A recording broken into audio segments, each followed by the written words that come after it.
নির্বাচন যত আসন্ন হচ্ছে, প্রশাসন এবং সরকারের অভ্যন্তরে কিছু উপদেষ্টাদের মধ্যে কেন যেন একটু অস্থিরতা দেখা যাচ্ছে। আশা করা যায় এবারে নির্বাচনে হয়তো আমরা ভোটটা দিতে পারি।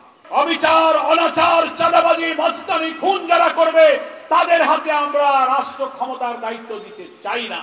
আল্লাহ বাঙালিদের চেনে তো, নাকি বলেন? বাঙালিদের কি ভেজাল বাঁধাইতে পারে?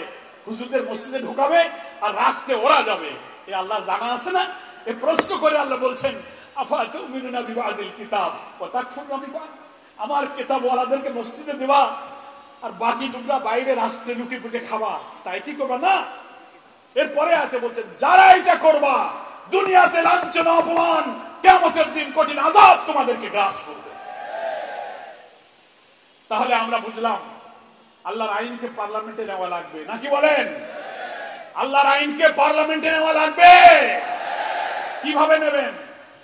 এই যে আসতেছে 26-এর যদি ফেব্রুয়ারিতে ভোট হয়, আশা করা যায় তিনটা নির্বাচনে 14, 18, 24-এ তো আপনারা আমরা ভোট দিতে পারি নাই, নাকি বলেন?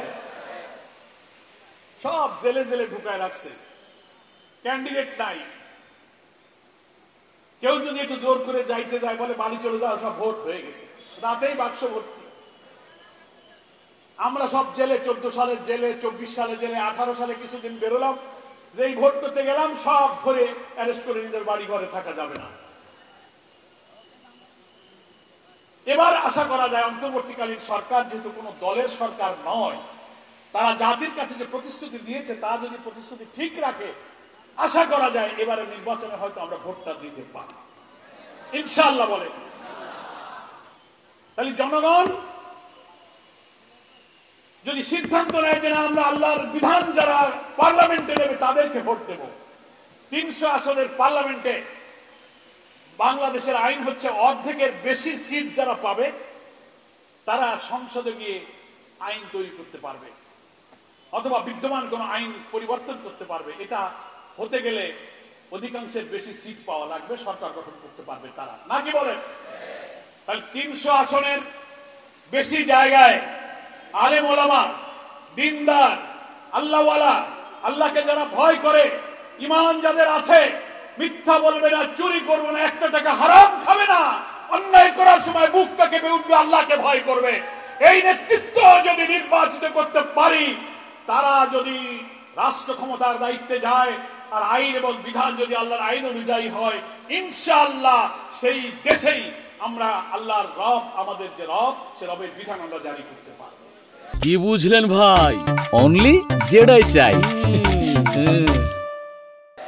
এজন্যই এবার জামাত ইসলামী সহ সব ইসলামী দল, স্কলার, ইসলামী ব্যক্তিত্বের মধ্যে আলাপ আলোচনা আলহামদুলিল্লাহ চলছে এবং নিজেদের মধ্যে একটা বোঝাপড়া আল্লাহর রহমতে প্রায় সম্পন্ন হয়েছে।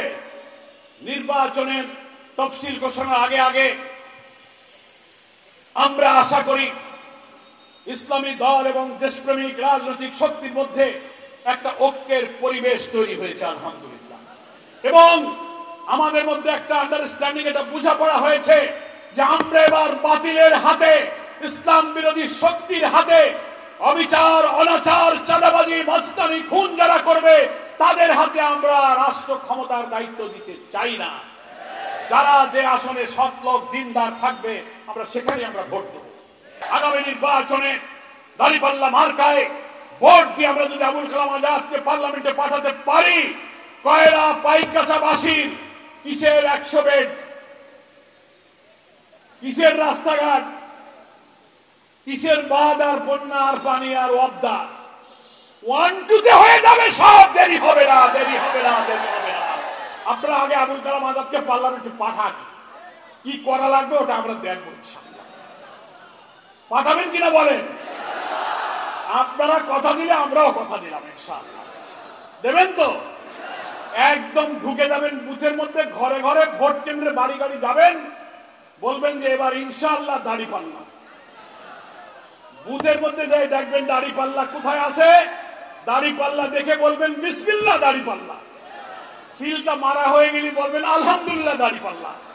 বারান্দায় বেরোয় নেমে বলবেন মাশাআল্লাহ দাঁড়িপাল্লা। কি বলবেন তো?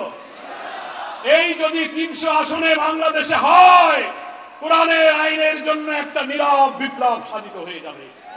আমাদের ছাত্র জনতারা যে বিপ্লব করেছে, আমরা একটি সুশাসনের জন্য, সুবিচারের জন্য আর একটা বিপ্লব করতে চাই আগামী নির্বাচনে দাঁড়িপাল্লায় ভোট দিয়ে, নাকি বলেন?